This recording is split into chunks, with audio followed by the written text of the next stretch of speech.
हापुल मां तोखे इहो ॿुधाए छॾिया त अल्लाह जी लठ बि बेआवाज़ हूंदी आहे। जेकॾहिं खान बहादुर जे पुट जेकॾहिं इहो कहर कयो आहे न त ख़ुदा जी पकड़ खां बची नथो सघे। अॻे बि इन ज़ीनत जे बददुआउनि घणो लोक में पुछड़ो कयो अथसि। आओ चई त सच थो। इहा ॻाल्हि त सही आहे। हर करणी जी भरणी भी आहे। वो सियाणा चवंदा आहिनि न, जेड़ी करणी तेड़ी भरणी। पर इहा ॻाल्हि तो ऐं शहरोद जहिड़नि माण्हुनि खे देर सां सम्झ में ईंदी आहे। सवण ॻाल्हि ॿुध, हाणे वधीक मूंखे छितो न कर। ज़रूरी आहे त हर पुछड़ी ॻाल्हि सां तूं मुंहिंजो ई नालो गंढी?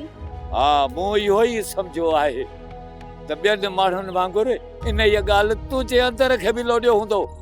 जेकॾहिं ज़िंदगीअ जी सवादीअ जी तोखे ख़बर पइजी वञे त तूं माण्हुनि जे लाइ खॾूं खोटणु बंदि करे छॾी। हाय हाय, ख़बर आहे त ज़िंदगी ॾाढी बेबकार न? कंहिंखे ख़बर हुई अॼु मल्हार सां खां इहे वेंदो हलियो? हाय हाय।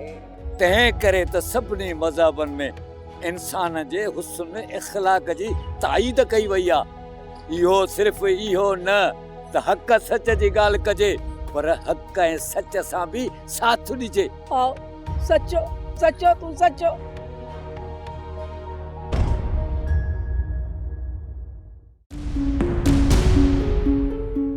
मूंखे हिकु ॻाल्हि सम्झ में कोन थी अचे त हिकु नीम चरिए पागल छोकिरे खां आख़िर तव्हां कहिड़ो कमु था वठणु चाहियो? इहो तुंहिंजो मसइलो नाहे ऐं वधीक परेशान थियण जी का बि ज़रूरत नाहे। ठीकु आहे साईं, तव्हां ॼाणो, तव्हांजो कमु ॼाणे। शहमीर हिकु ॾींहुं आम इंसाननि वांगुरु हलण ऐं घुमण फिरण शुरू कंदो। मुश्किल आहे, बल्कि नामुमकिन। छो त छा? ॻाल्हि पूरी कर न।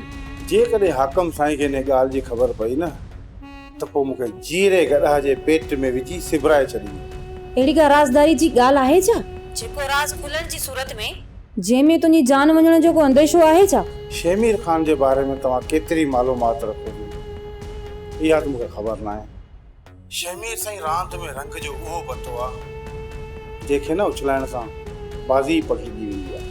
मां उन हवाले सां सभु कुझु ॼाणणु चाहियां थी ऐं मूंखे लॻे थो जेका मूं वटि उन जी ॼाण आहे अणपूरी ऐं अणखोट आहे। मां तोखे उहा रक़म ॾींदसि जेका तूं पंहिंजी वात सां घुरंदे ऐं तुंहिंजी दिलि ख़ुशि थी वेंदी।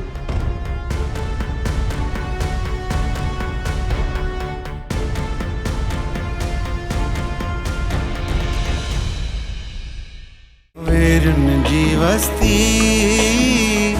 वेरुन जी वस्ती।